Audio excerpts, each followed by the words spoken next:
For those of you that don't know me, my name is Ryan Hamilton, and this is my necktie.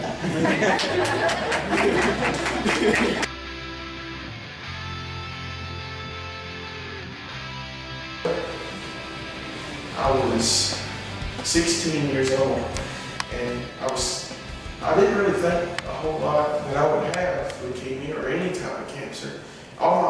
It's never even crossed my mind that I would ever have anything like that. Didn't have a whole lot of energy, and I'd get wore out really fast. And I'd just be doing the come along, pulling the Suburban up on the trailer, and it would wear me smooth out. Matt, of course he didn't know, and neither did I, but he was sitting there, come on, Bo, come on, you got it, come on, and I'm about to die.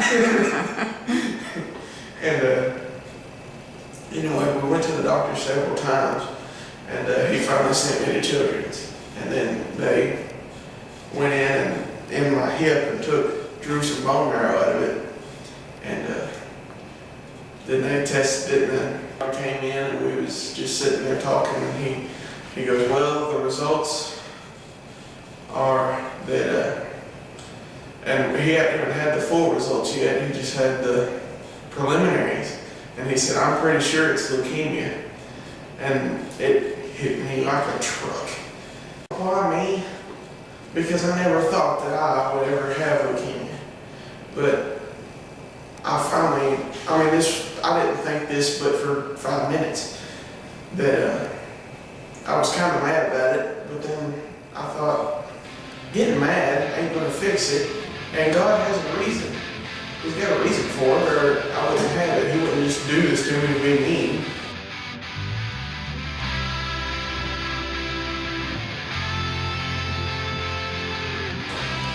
It was the Friday before Memorial Day in 2010. And I had a spinal tap and IV methotrexate, which is one type of chemo. Then I had vincristine through the IV, which is another type. And then I had the asparaginase shots in my legs, another type of chemo. And I think that was all I got that day. That whole weekend, I just didn't feel good. I was just nauseous, getting sick all the time. Every hour, I was getting sick, and I knew something wasn't right. And I kept doing it, and kept feeling worse and worse and worse. And the night of Memorial Day, we went to the emergency room. So I was dehydrated like crazy. And for chemo to come out of you, for it to go in, do its job, and come out, you have to be hydrated. So it can, because that's how it comes out. And if there's nothing there to flush it out, it can't come out, but it's got to come out some way.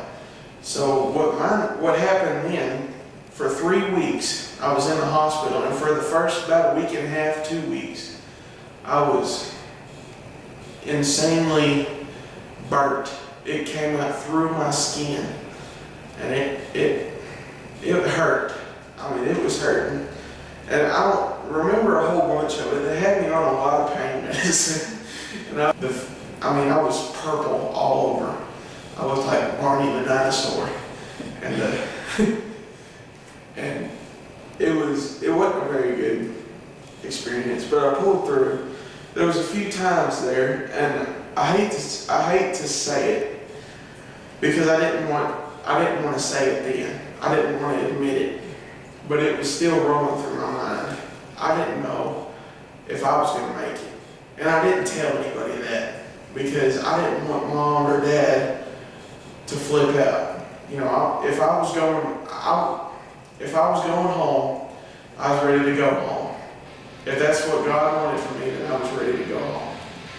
But I knew that it would devastate mom and dad, so I just didn't say anything.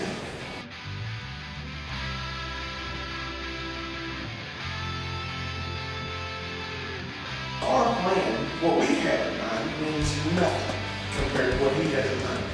So I thought, I really need to be doing what he wants me to do and not what I want to do.